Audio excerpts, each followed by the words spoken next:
No, there's just no reason to proactively use this. There's never a reason to proactively use these features. Everyone at home. There Bob likes to is think there is. for There isn't. for stupid reasons. There's not even a stupid reason here. Oh, okay, I understand. All right.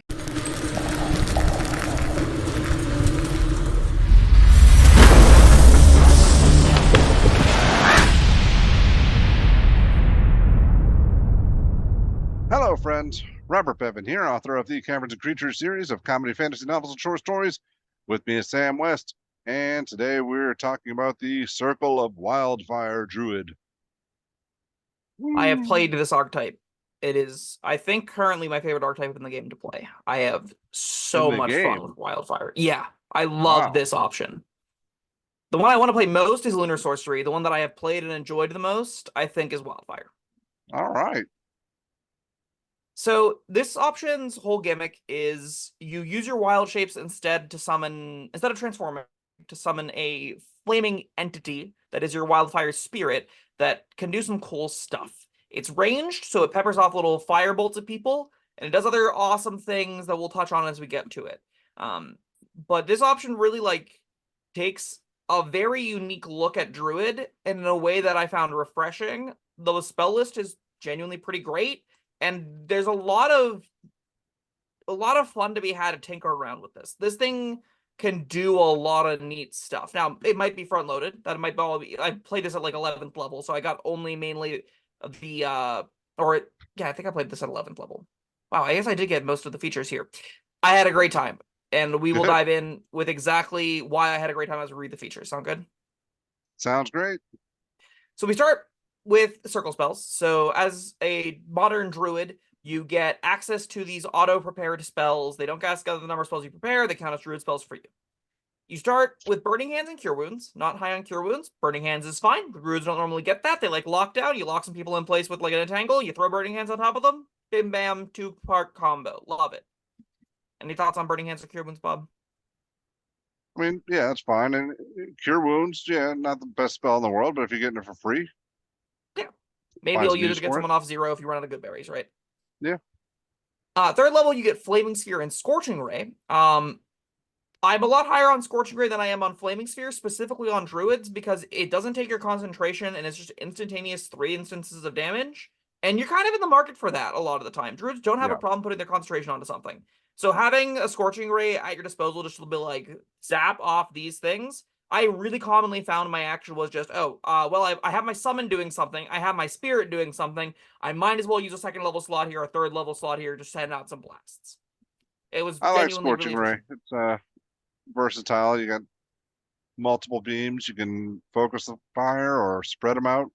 Yeah, Good spell. it's a great time. Flaming Sphere, less so. It's clunky. It's worse than most of your other concentration effects. So I would that one I'm not that high on. But if you really want to go all in on fire, sure, that will do it. Yeah. Fifth level, you get Revivify, which is really neat because druids normally have to wait a lot longer to get the resurrection magic. So now you can have the burden of holding a third level slot forever.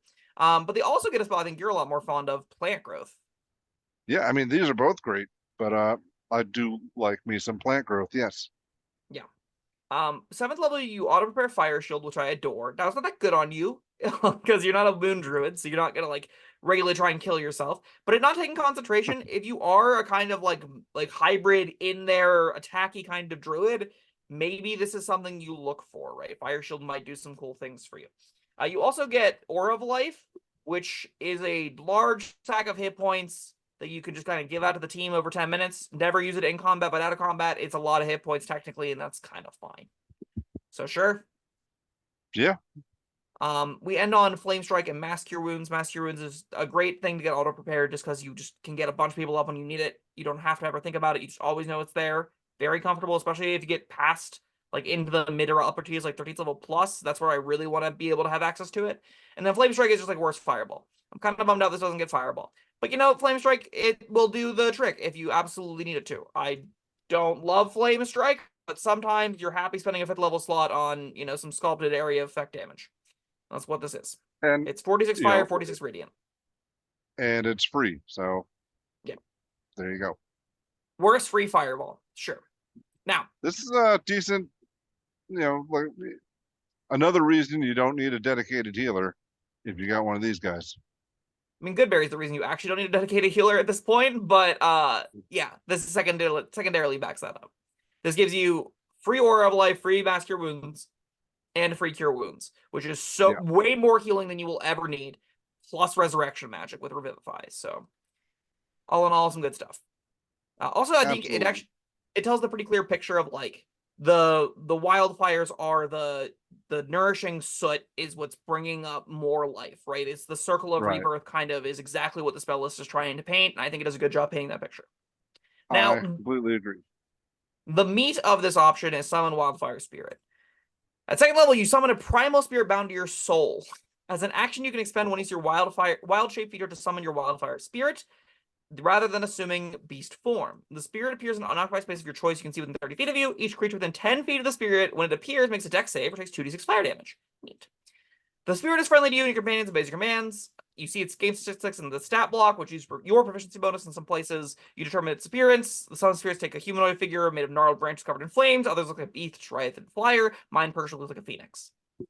In combat, Spirit shares your initiative count, but takes its turn immediately after yours. The only action it takes on its turn is the dodge action, unless you use a bonus action on your turn to command it to take another action.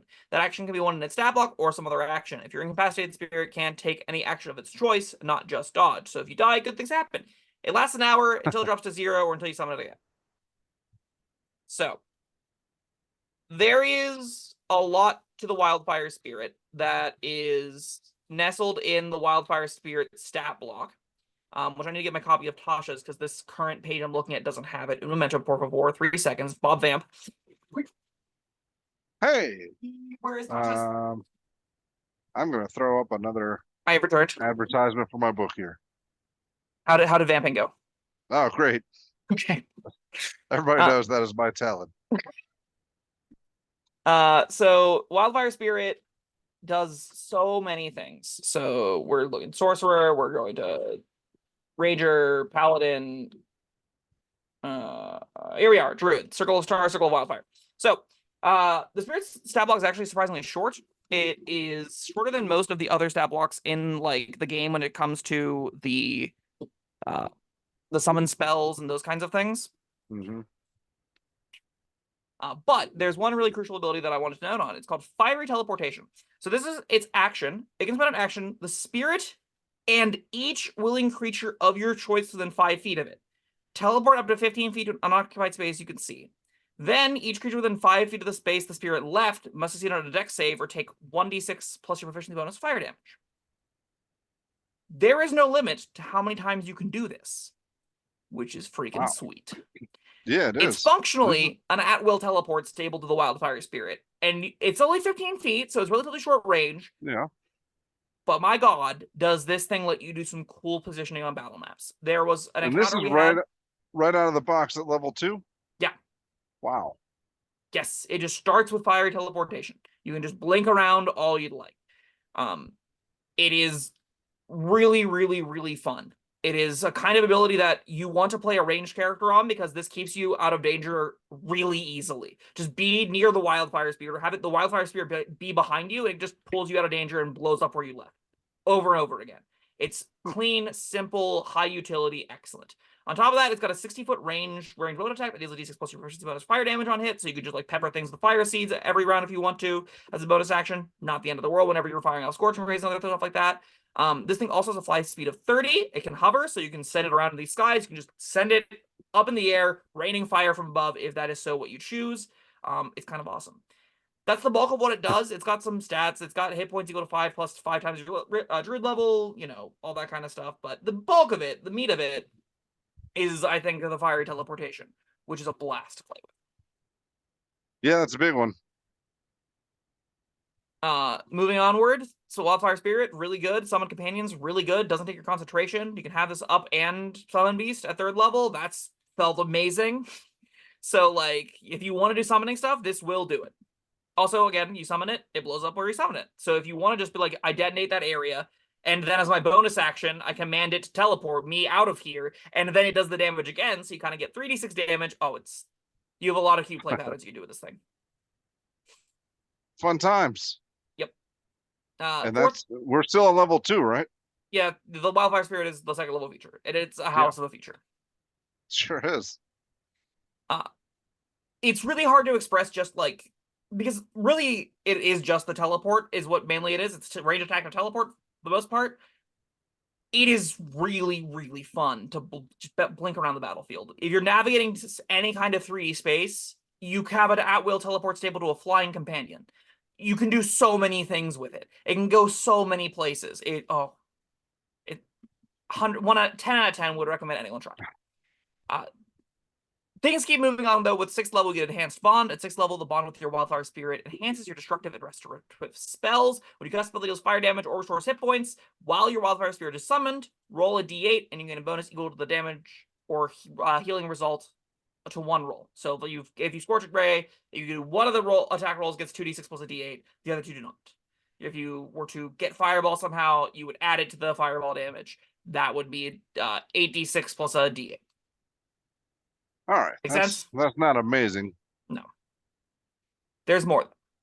Okay, In good. addition, when you cast a spell with range other than self, the spell could originate from you or your Wildfire Spirit. Oh. Which is kind of cute. Yeah. Not amazing, but kind of cute. That one I could see being a little more useful or fun to play with anyway. I found there were not many instances where I was separated from my spirit companion because I really wanted to have access to that teleport. But yeah, that's true. If you are in a position where you want it to go somewhere else to be annoying, this can be a vantage point for you. This can be a way for you to position other spell effects in other locations.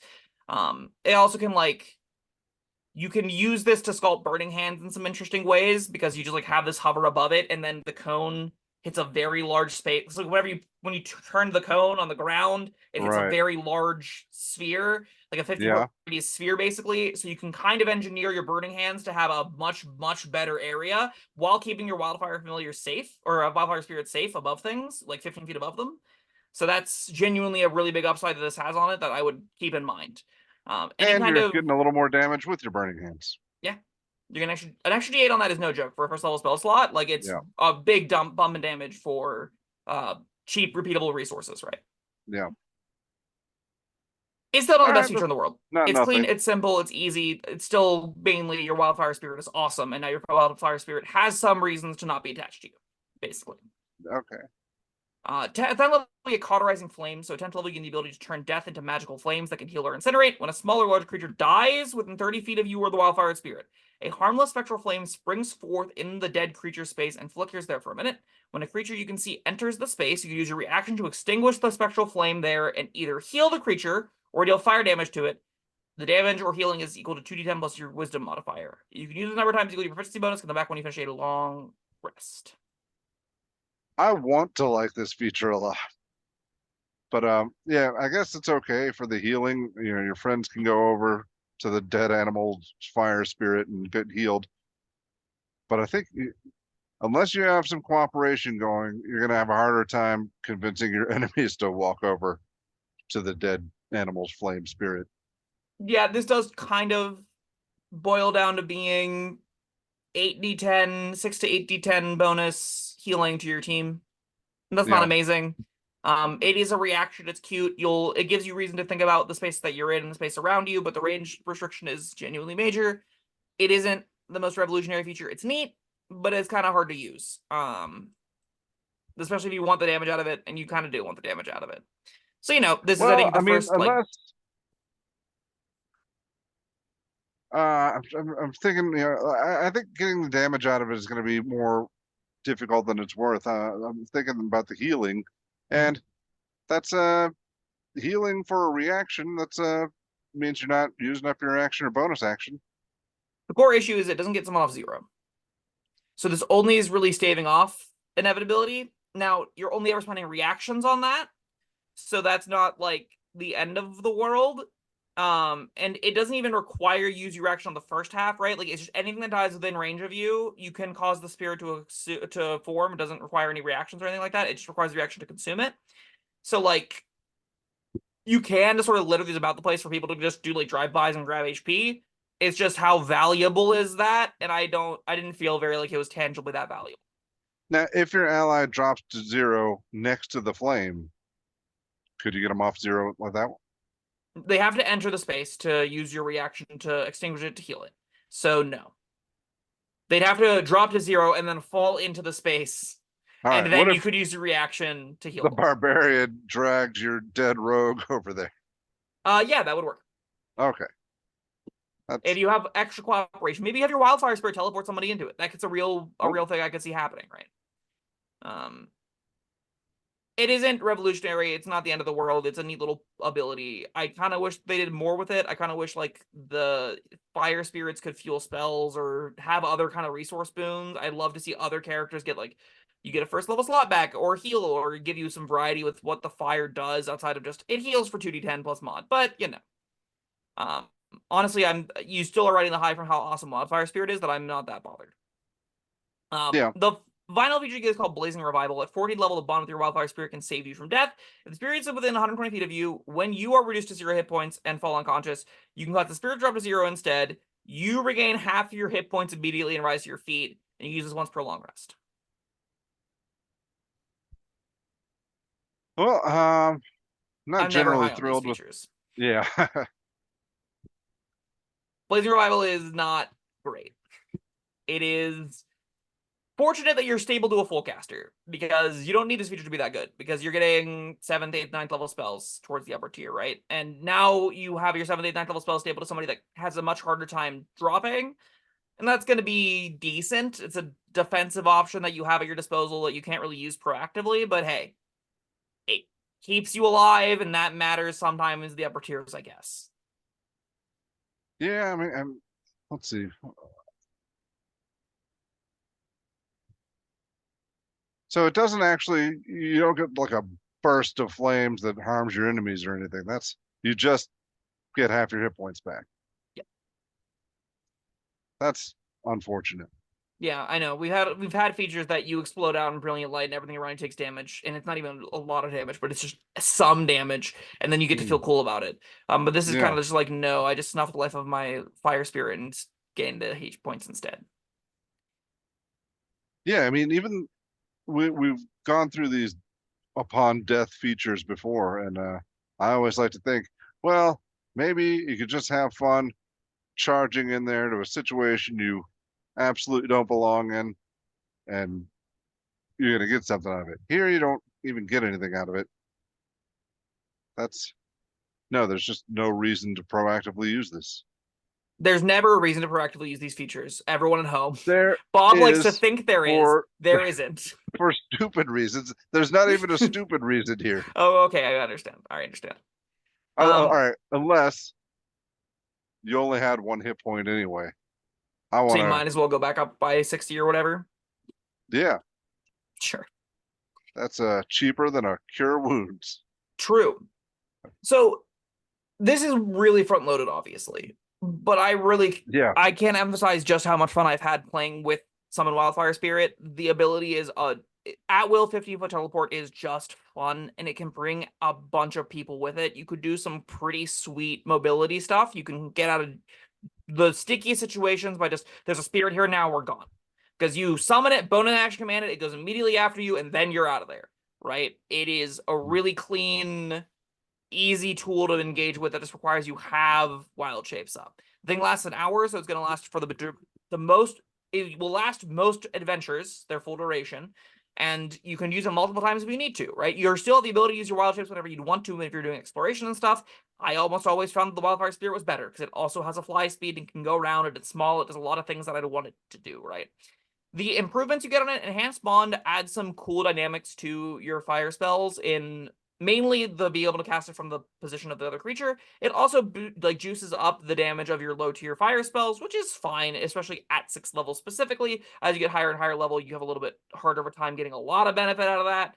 And then past that, Cauterizing Flames is and Blazing Revival is hardly a feature. Right. I still think this gets a B because of how really loaded druids are in terms of upper tier features anyway. They don't need powerful upper tier features because you're a druid. What matters is you feel like you're playing the wildfire character, and I think this delivers across the board on all those fronts. And as you get into the upper tiers, your full casting is going to take over anyway. You're not going to have any kind of power budget problems with this option. You're just not getting things like split enchantment like enchanters are, right? So it's not game warping your bust or anything like that. But in the low tiers, in the mid tiers, this thing is a super cool option. I would highly recommend you try it out. Probably will. Yeah, a B sounds about right. Oh, like I'm just a little bit hurt by the upper tier features. Like you said, you don't need them because you are a full caster. You got all these summons and everything going on. But I mean, they could have put in a little effort to make them not more powerful, but more interesting.